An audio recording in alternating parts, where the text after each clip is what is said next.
আমাকে একটু দে। বন্ধুকে না দেওয়ার নিন্দাতে খুব দেখায়।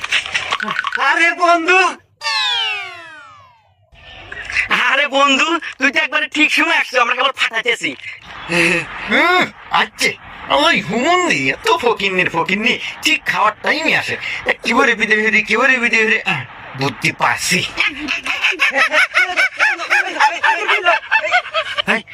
এই তোর কি হলো? এই কি হলো? এ বন্ধু, তাড়াতাড়ি পানি নিয়ে। আচ্ছা, আমি পানি আনতেছি।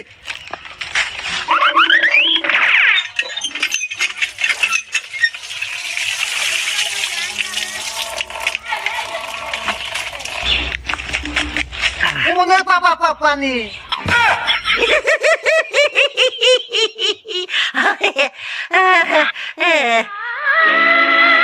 কি করে কষ্টটা পাই দেবেন, অনেক কষ্ট হচ্ছে।